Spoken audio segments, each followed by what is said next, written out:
gentleman behind us has talked about. Just this morning I was coming by a matatu, and there was the police officer seemingly from the misty road. You could see some blue man in blue ahead, and I saw the tot looking for someone to give him 100 bob for that particular. Of course, he must have. I don't know. Maybe he wanted to use it to give the police, and I saw one of the ladies. They were eager looking for 100 bob in their bag. And it showed how it appeared like she was convicted. She was going to do something huge, giving that 100 bob and that 100 bob be given to the police. But thank God that didn't happen. We were able to pass. I think the driver maneuvered, and we were able to escape that. But then it brings in the question of there's the policies, but there is culture.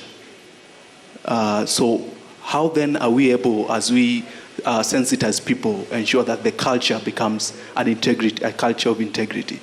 That from the onset, is it a way of changing our approach in teaching, so then young people from kindergarten, they grow appreciating integrity? The next one, I was just wondering, looking at the Kenya Leadership Integrity Forum, and it's a forum, it's a combination of different institutions. I was just thinking, maybe could we also include the political parties in that forum, so then they be part of the discussion, or maybe urge them to even have integrity policy in the political parties, so then these political parties become those who are spearheading integrity. Just something that I was wondering, maybe you can respond to that. And then finally is about the media.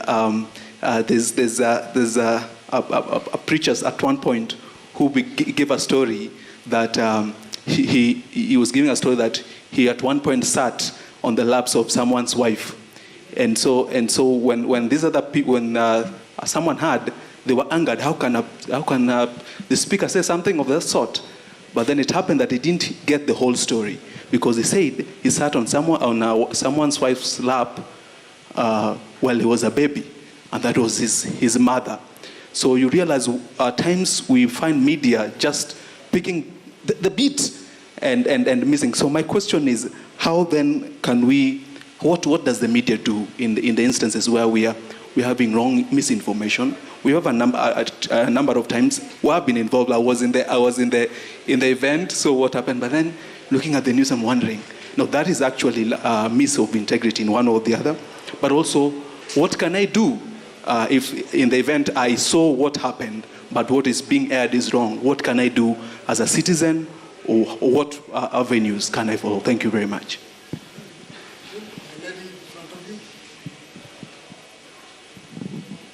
Praise the Lord. My name is Irene Kibagendi. I'm the chair of the Evangelical Women Alliance.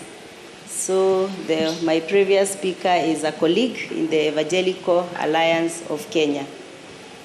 My concern is the way we make corruption very public in Kenya, and I don't see the reward for people who do good. We look like the entire country is sinking in corruption, and we look like we don't have leaders of integrity.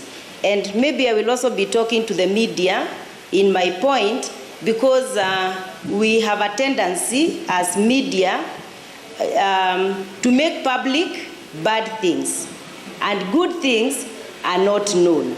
Sometimes I hear people ask, what is the church saying? Or where is the voice of the church? And when the church speaks, we don't see, even in our media, in our social media, we don't see what the church is saying, because the voice of the church is suppressed. But when bad things happen, when Kenya is burning, we all see the fire. But when Kenya is taking the right direction, we don't see it. So my concern is, would we have a reward system even for people who do good, so that our children will be able to see that good is rewarded? And can we also see punishment to people who are corrupt? And sometimes I wonder, we talk about civic education. How much are we doing to educate people on what are we calling corruption? Because corruption is just a big jargon, you know? We don't even talk about stealing. Why don't we call a spade a spade? When we hear somebody has, or maybe for example, an entire company has collapsed, you know? These are the same people who are offering themselves for elections, and yet they have squandered everything in the public arena. And they are the same people that we have. In fact, what we are saying is, who is the better evil? Where did we get there? That we are looking for the better evil. Why? Because everybody is evil. So I feel we need to have a pool to be selecting from, and people who have also been rewarded. Because people who don't have money, they are not corrupt, and we don't elect them. They are not in the pool.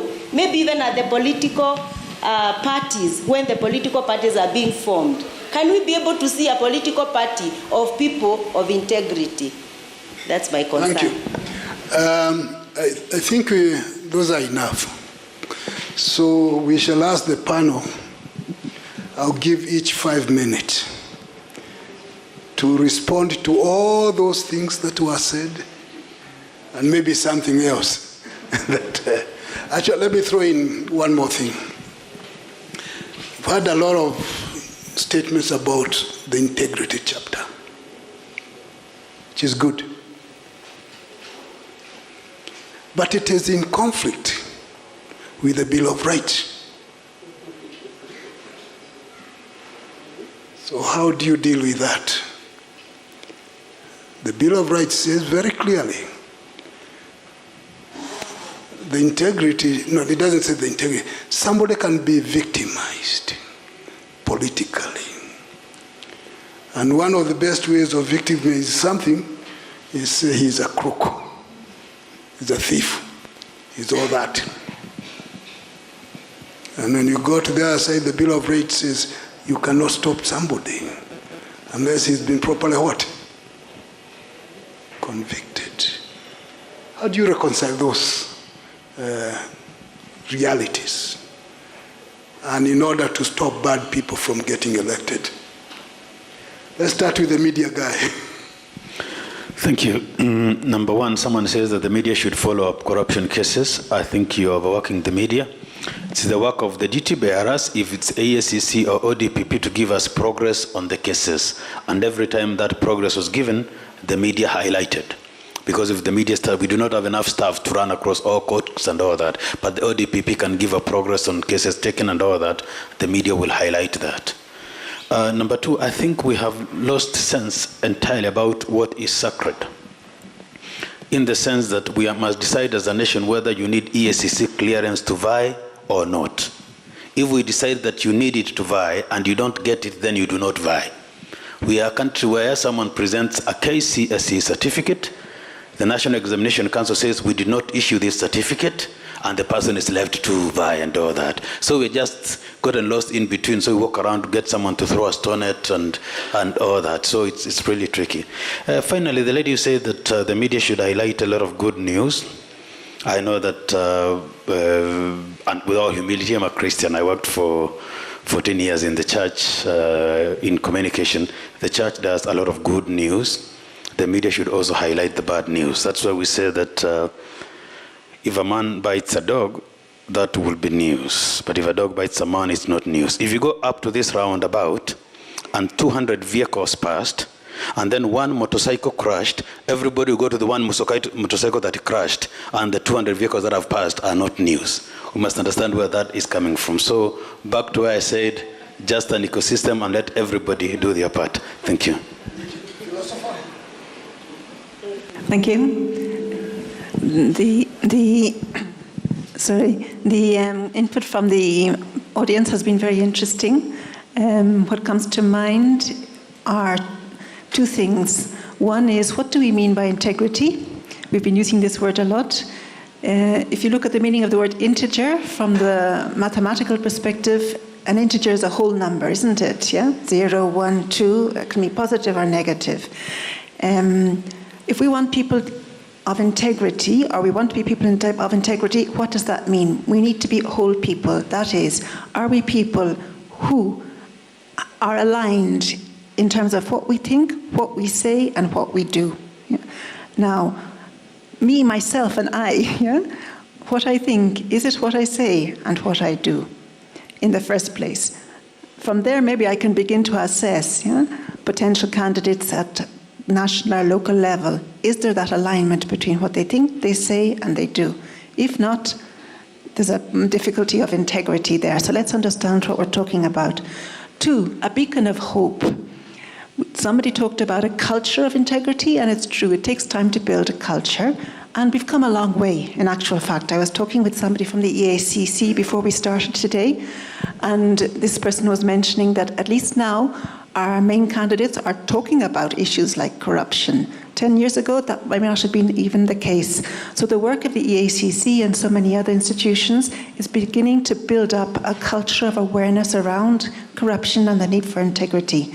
And added to that, I would say the competency-based curriculum. If any of you have children in grades 1, 2, 3, 4, 5, and 6, have you noticed that they're starting to hold you accountable for the things that you're doing and saying? The values that these kids are being taught are very practical things in terms of, are you actually doing what you're saying you're doing? If not, why are you doing it?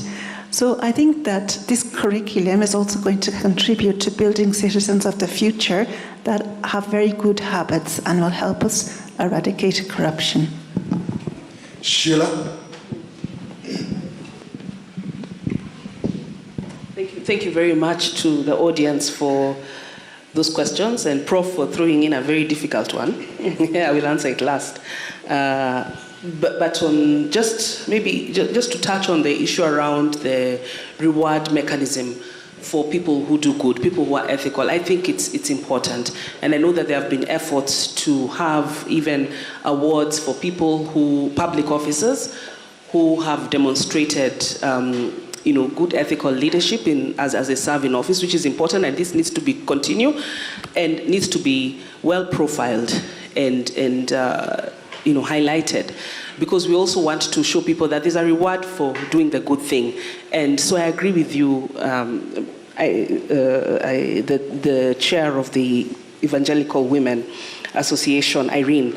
And it's something that even as TI, we've tried to look at it. There's a carrot and the stick. I think we've used the stick so much in terms of, yes, punishment, which is also important, because you also understand that where we are in Kenya, there's a level of impunity so high.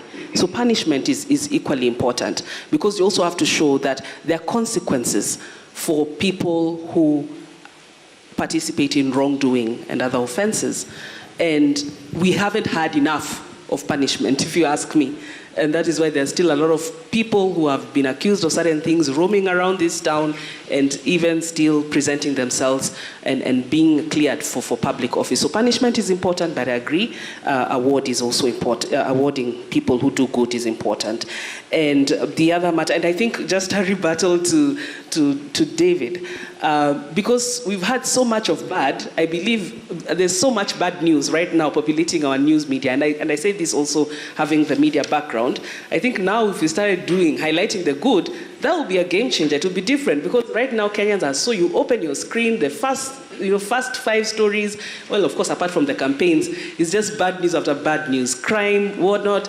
And I think right now, if you started just broadcasting, this good thing has happened, you'd be amazed at how many people, you're shaking your head, I will convince you. Yeah, so I think good news right now would actually be good for Kenyans, and they would be interested in that. On the question around, there was also something from Francis Kerr, and I will merge it together with a question that also came from Professor Festus from KU, the literature department. That is my faculty. I'm an alumni of KU, and I was very happy to hear from him. But their comments touched on issues around behavior change, modeling, because I believe and I think that now that we're here as key institutions working on leadership and integrity, it is something we really need to look at, behavior change. And because we have the institutions, we have the laws, legislations, we have the policies, but then what is the problem? We have this beautiful constitution which has all these provisions on our national values, principles of governance, ethics, and so on. But then 13 years after the Constitution, is it 12 years, we're still grappling with issues around integrity. It tells you that it's not all about legislation, it's not all about institutions. There's an aspect of people and culture that we are not focusing on. So even as we possibly, reconstitute after the elections, because right now I know we are all focusing on how can we stop some of these folks in the next 4 weeks, I believe that the greater work will come after the elections and behavior change modeling, ensuring that there's a level of behavior change in terms of attitude, translating all this knowledge to attitude and then practice. That needs to happen, and we need to have a very compelling model. And now that we are all these institutions here under the Kenya Leadership Integrity Forum, I believe that should be something that we are really, really focusing on. My last comment was on what, Prof, you raised, that our fight to lock out people and deny them public office is contrary to the Bill of Rights. I don't think so. Yes, people have the right to fair hearing, but what we're simply asking for, and you've just thrown in that concern, that there could be some, witch hunting and vendetta and all that, but we are charging these actions in terms of, anti-corruption to competent public institutions. That's why we are really insisting that these institutions must remain independent. They must be free from any kind of executive or political influence. And in the way that they are constituted, we believe that when EACC, by the time it investigates and recommends that someone should be charged, and by the time ODPP takes up those cases, and by the time they go through the judicial pipeline, for hearing and determination, these are independent institutions. We have individuals who are competent, who have been properly vetted, who are then able to undertake those actions that are then required from their different offices in terms of, the justice system in regards to anti-corruption. So that's one aspect in terms of ensuring that these institutions are doing the right thing and without influence. But for me, I think that we really must look at the public interest. And one person's interest to occupy office surely cannot trump, the public's interest to ensure that that office is occupied by people who will protect and guard their resources. Already, if you have been accused of stealing, and I'll follow what Irina said, that let's not even call it corruption, ni wizi. Mtu anashukiwa ya kwamba ameiba, and we want to still give them office, to give them an opportunity to continue to steal. I believe that public interests should come above that individual person's interest. We see it across the world. Look at what's happening in the UK. The Prime Minister has had to leave office, not because of, mostly because of some ethical issues, and even his own people in his cabinet did not have faith in him. But what happens in Kenya? Here instead, the people will, and your even community will start saying, no, we're ni mtu wetu, leave our person alone. But in this case, people have actually left office because they said, no, we don't have faith in you because of the things you've been accused. We need to see that also happening in Kenya, where actually our leaders don't really hold on to these public offices like it is their private, it's their private property. It's a public property, and because those are public properties, we have bequeathed those responsibilities to them as citizens, as per Article 1. Because all sovereign power belongs to us, then I believe that it is our interests which should come first before a personal interest of someone wanting to occupy office. Thank you. Thank you. Dr. Moiro? I want to address again what is integrity. A preacher told us that integrity is doing the right thing even when nobody is watching you. So, how can we ensure that we have people with integrity? I believe it starts from self. Do you love yourself? If you love yourself, you'll be able to love your neighbor and the next person. So if we police ourselves as individuals, we start from individuals, we will be able now to move to the next level, the family level, the community level, and we can be able to root out this problem when we start from there.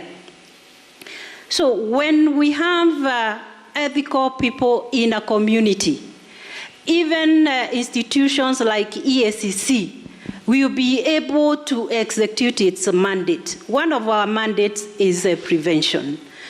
And if we have ethical people, even prevention will be very easy.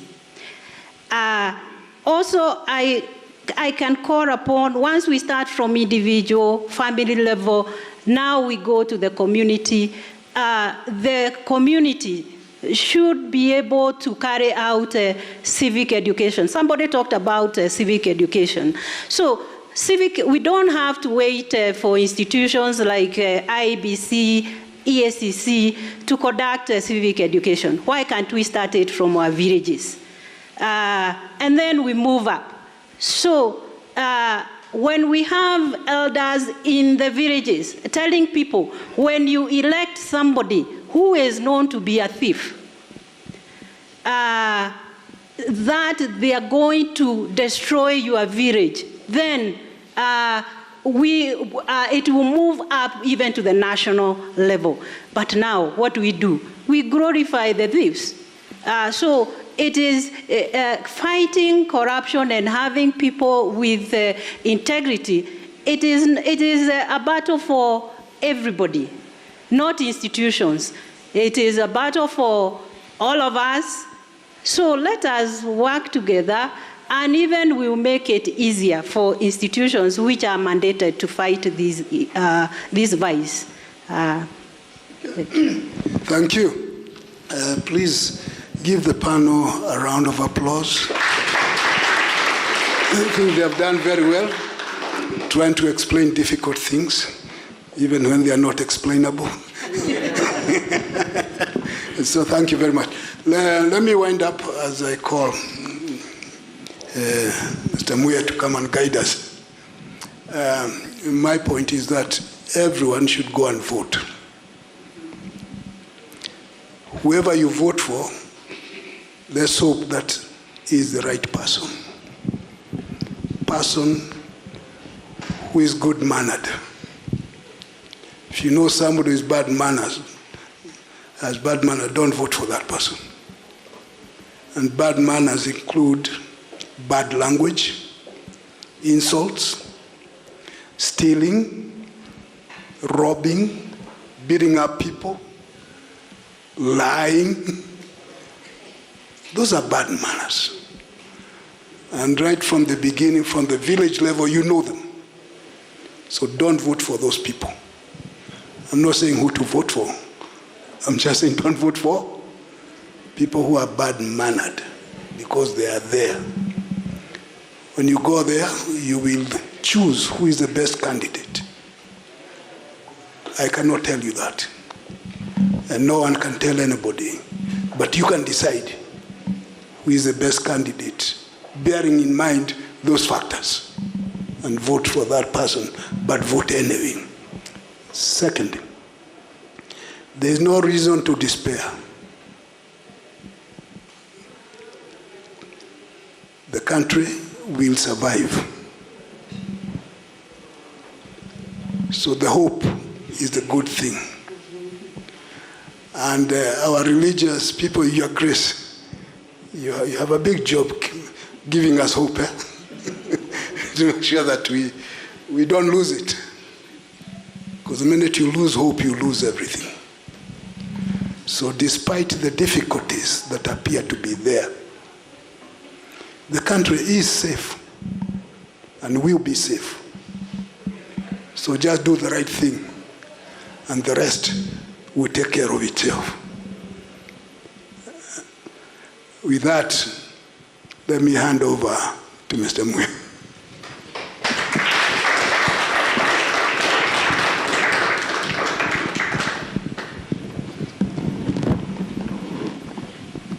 I think you join me to appreciate the panel, including their moderator.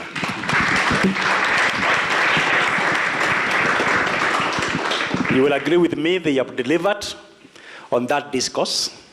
We are properly empowered, and now we can make the right decision. Moderator, allow me, because during the discussions, there was a mention that voters are being bribed. Of course, we know there are apparatus of government which deal with issues of bribery. So, allow me kindly to ask the acting deputy CEO EACC, who is also the director of investigation, just to tell us how we deal with bribery of voters. Okay, thank you, Jackson. We all know bribery is an offense. Bribery, giving and receiving a bribe, is an offense. We have the Bribery Act, which criminalizes that action. We also have the Election Offences Act, which also identifies bribery as a crime. As for EACC, we have even now teams that are on standby to deal with issues around bribery. And we have our hotlines, we have our other social media platforms where people can report. Up to the time when we will be having our election, we will be having teams on standby to deal with bribery issues. Of course, we all know that election is a very tricky affair. We also do not want to take a blame in that we've also disrupted election. But we want to send a message that we will be arresting anybody who will find giving a bribe to the electorate in order to influence certain decisions. So let that be very clear. Let me also add that it's not all doom and gloom as it seems.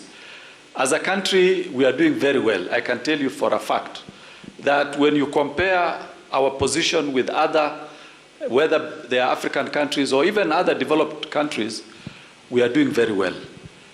For one, when you look at issues to do with even recovery of stolen assets or recovery of corruptly acquired assets, we are way, way ahead of many, many countries that you would think have better laws. We have jurisprudence where our courts have really developed that particular recovery of corruptly acquired assets that are not in existence in any other country. We know that for a fact. And that is why at the EACC, we are now putting in more effort on issues around really recovery of corruptly acquired assets. We have very good judges that have really come up with very good, sound judgments against issues around corruption. So let us not say that let us not make it look like it's all bad. Let me touch briefly on issues around leadership and integrity. This is a new area. What we have been dealing with in the many, many years ago were issues around corruption and economic crimes. This particular legislation is relatively new because it is only recognized in Chapter 6 of our Constitution. Before that, we didn't have these issues around integrity and leadership and ethics. So it's something that everybody is trying in court. Remember, our laws are made in Parliament, that is the National Assembly and the Senate, but our judges interpret the law. For us to arrive at the situation where we are now on recovery of corruptly acquired assets, it has taken us more than 15 years. There is one particular case, the Stanley Amuti case, Sheila is aware, that has completely turned around issues around corruption, recovery of corruptly acquired assets.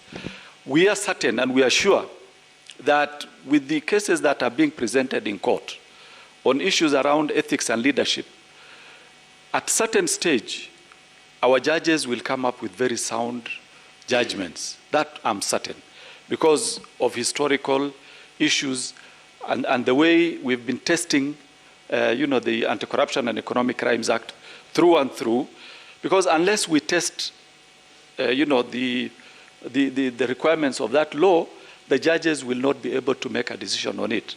So I just wanted to tell us, all of us, that things are not as bad as we tend to make them look. We are very good, we are doing well, and we will keep on testing our courts in order for us to get good judgments. So let's be optimistic. Let us do our civic duty of voting in the right people, and then for us, the law enforcement agencies, we will keep together with our, our friends and partners in the civil society, we will keep testing our courts, giving them, cases for them to arrive at a fair decision that will assist us in the future. Thank you very much. Thank you, Mr. Abdi. I think now, Mr. Abdi, we appreciate you along with the panelists and the moderator. And at this point, I invite the panelists and the moderator to resume back to their seats so that we transit to the next limb of this program.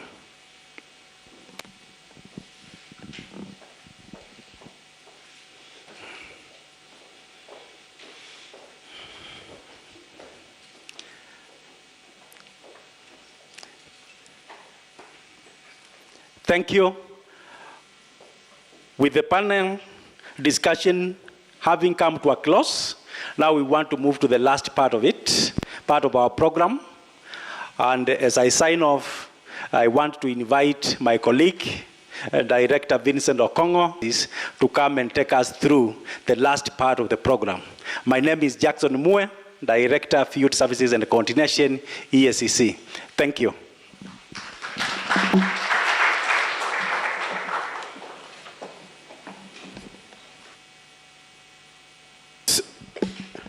Archbishop retired Eliud Wabukala, Chair of the Commission, the Vice Chair of the Commission, Dr. Muiru, Colonel retired Commissioner Alfred Mushimba, distinguished panelists, Professor Macharia Munene, colleagues, good afternoon. As you have been told, my name is Vincent Okongo from EACC. Now we come to the final session, which is the closing ceremony. And I think there are a few takeaways that we cannot ignore from these very robust discussions we have had. The first thing is that when it comes to public office, public interests overrides private interests. So as we go back to vote, let's remember that. Secondly is the centrality of ethical leadership for good governance, development, and prosperity of our nation. So we must elect leaders of integrity. And finally, is the whole question of the role of duty bearers, such as the EACC and other agencies that are responsible, including the media, in ensuring that we not only have positive issues being highlighted, and also issues of corruption. So as we go out to exercise our civic responsibility to vote, please remember those. Now, I want to take this humble opportunity to invite Colonel Retired Alfred Mushimba, Commissioner, to give a vote of thanks. Karibu.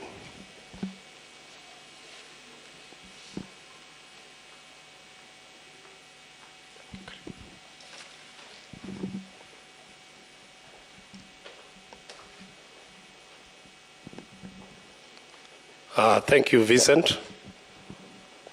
It's my honor to say thank you to all of you.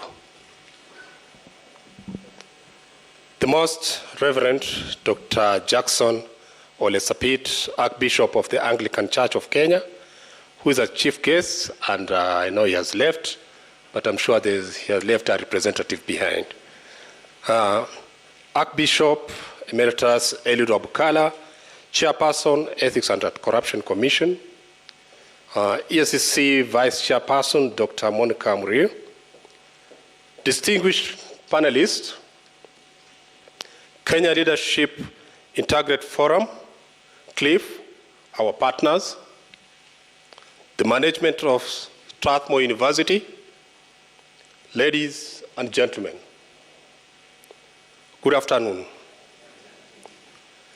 It is my distinct honor and privilege to extend a vote of thanks on behalf of the Ethics and Anti-Corruption Commission as we conclude the commemoration of this year's African Anti-Corruption Day. Our engagement during the public lecture and the informative panel discussions have not only been relevant, but illustrative of the collective desire we have as stakeholders to end corruption in our country. I am confident if each of us plays their role, we will push the anti-corruption drive to greater heights. To the Most Reverend Dr. Jackson Ole Sapit, Archbishop of the Anglican Church of Kenya, we thank you for your stewardship at the Anglican Church of Kenya and deeming it fit to honor the Commission's invitation as chief guest. Your resilient efforts to call out corruption and promotion of ethical leadership in Kenya is highly commendable. To our esteemed panelists, we extend our sincere gratitude for your willingness to participate in the commemoration of this day, your contributions, and the thoughts you have shared in the plenary were strategy-provoking, and we are proud of you as partners in the fight against corruption. We remain amenable to strengthening our partnership as we embark on identifying areas for further collaboration. The Commission is indeed indebted to the invited guests, CLIF partners, and student community. Can the student community please stand? They're not here. What happened? These are the people we are planning for the future. Of Strathmore University, but I know their lecturers are here. We appreciate your participation in commemorating the 6th edition of the African Anti-Corruption Day. I'm almost certain that you'll agree with me that the Strathmore University has set the bar high as host. We appreciate the extent you undertook to ensure we have a successful day. Dr. Angela Ndunge, kindly extend our gratitude to the management of the university for the support they have accorded us. To the ESC chairperson, Archbishop Dr. Eliud Wabukala, thank you for your leadership and guidance. Your wisdom in steering the Commission forward cannot be taken for granted. I commend and appreciate the ESC Vice Chairperson for the immense support offered to the Commission and your presence and participation today. My appreciation also goes to the ESCC Secretariat and the CEO for the leadership and the milestone recorded so far by the Commission. Thank you for ensuring this day is adequately facilitated. I also wish to extend our gratitude to the members of staff who are involved in organizing this event. We're impressed with the level of organization and precision to detail in ensuring we have a successful commemoration. Thank you, Jackson, and your team. I thank you all, and God bless you.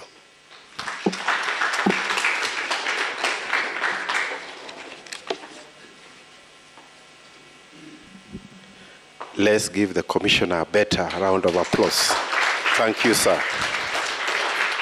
Now we come to the tail end of this program, and we want to thank you most sincerely for finding time to be with us.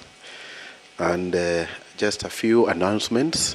Lunch is served, and our secretariat is ready out here to guide you, because it's not around here, it's a bit off from here. So Farida and your team, please be on standby to support the members to the luncheon.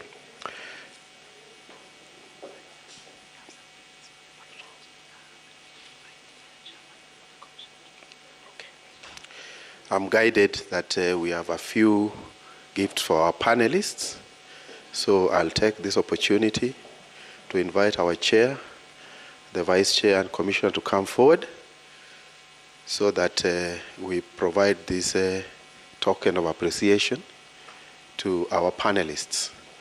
Irene, kindly. Chair, welcome.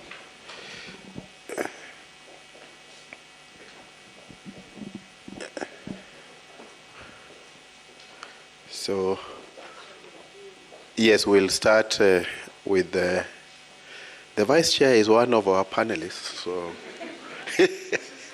but you have an opportunity to. Commissioner, please come forward. So I want to, at this juncture to request the Chair to give a token to our Vice Chair, who is Dr. Monica Moiro, for very effective engagement. Yes, thank you very much. To also, yes, allow Commissioner Mshimba to present. Well, thank you. Then we have Mr. David Omoyo, Chief Executive Officer, Media Council of Kenya. The Vice Chair, kindly.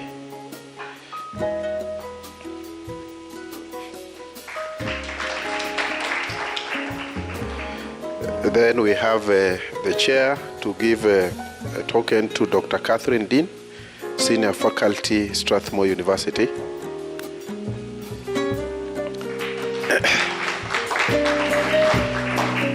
And also to give a token to our moderator, Professor Macharia Munene, a renowned professor of history and international relations. I can tell you, sir, I've been a beneficiary of your international relations scholarly work, especially of the Americas. Please, welcome. Thank you so much, and let's give them a round of applause once more. Yes, we have the executive from Strathmore University Chair, who is also here. The acting dean. Yeah, she is being represented by one of the colleagues here. Kindly receive our token of appreciation on behalf of ESCC. Thank you. So thank you and feel most welcome. Please kindly resume your seats.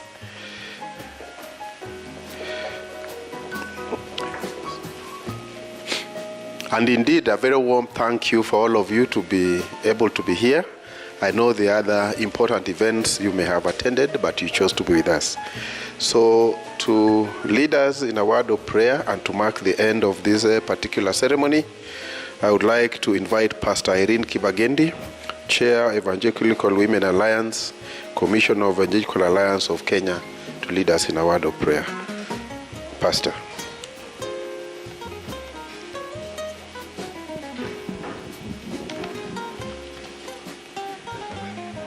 All protocols observed, let's bow for a word of prayer. Our Father and our God, we bow before your presence this afternoon with thanksgiving in our hearts. We want to appreciate you because of this day that you have made, that we may rejoice.